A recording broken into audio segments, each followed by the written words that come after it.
নমস্কার, রায়বাড়ি রান্না চ্যানেলে সকলকে স্বাগত।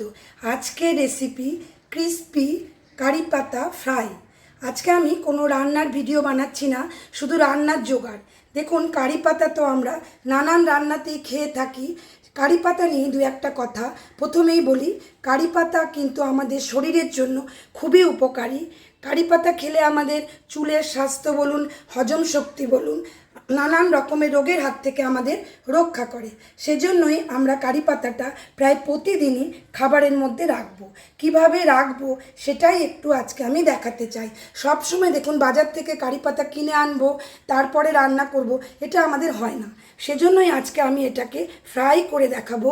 তারপরে সেটাকে একটা এয়ারটাইট কন্টেনারে রেখে দেবো।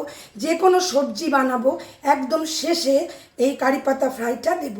আমি আস্তে আস্তে সব করতে করতে বলে দিচ্ছি কিভাবে কি করব। প্রথমেই বলি, এখানে এক বাটি কারি পাতা নিয়েছি। একটা মোটা আঁটি কারি পাতা খুব ভালো করে ধুয়ে নিয়েছি দুবার তিনবার। পাতার মধ্যে কিন্তু দেখবেন অনেক সময় পোকামাকড় থাকে। তারপরে ফ্যানের হাওয়ায় খুব ভালো করে শুকিয়ে নিয়েছি। এবারে চলুন আমরা গ্যাসে যাই, আজকে রেসিপিটা শুরু করি। একটা ফ্রাই প্যান নিয়েছি। ফ্রাই প্যানটা বেশ ভালো করে গরম করে নিলাম। অল্পই তেল দেবো, বেশি না। তেলটা ভালো করে গরম হয়ে যাক আমাদের। ফুল ফ্লেমে তেলটা গরম হোক। তেলটা আমার হালকা গরম হয়েছে। এবারে কারি পাতাগুলো দিয়ে দেব।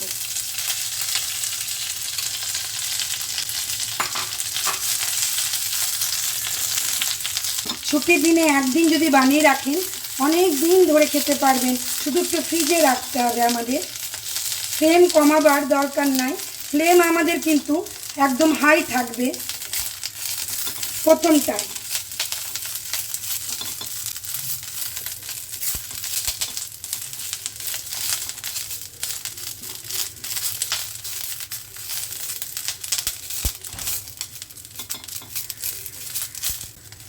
এবারে ফ্লেমটাকে আমি মিডিয়াম টু হাই করে দিলাম। এভাবেই থাকুক যতক্ষণ আমার কুড়কুড়ে না হচ্ছে পাতাগুলো। ছেড়ে দেব, মাঝে মাঝে নাড়ব।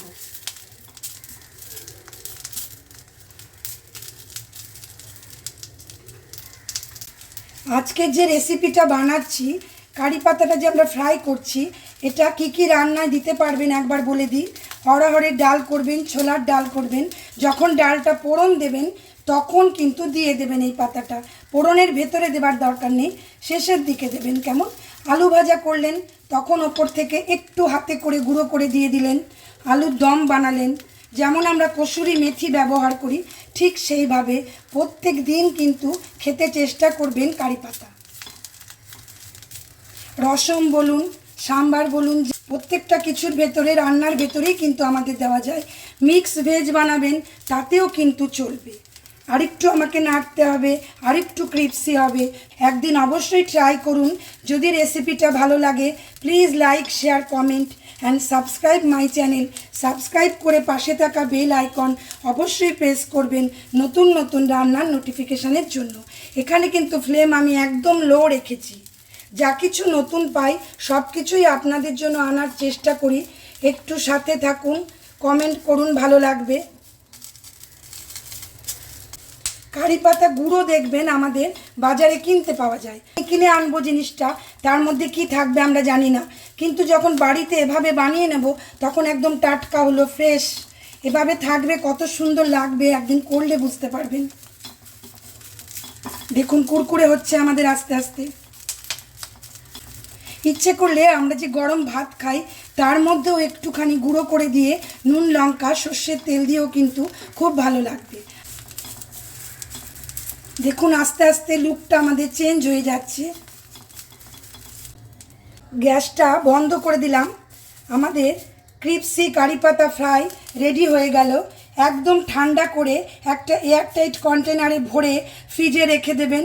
অন্তত এক সপ্তাহ খান, কিচ্ছু হবে না। শুধু এভাবে একটু গুঁড়ো করে করে আলু ভাজার মধ্যে দিন, আলুর দমের মধ্যে দিন, আর গোটা গোটা পোহা বানান, মুড়ি মাখা খান, যা খুশি, আগেই তো বললাম। এভাবে খান। সকলে ভালো থাকুন, সুস্থ থাকুন, ক্রিপসি কারি পাতা এনজয় করুন। আজ আমি এই পর্যন্তই। ধন্যবাদ।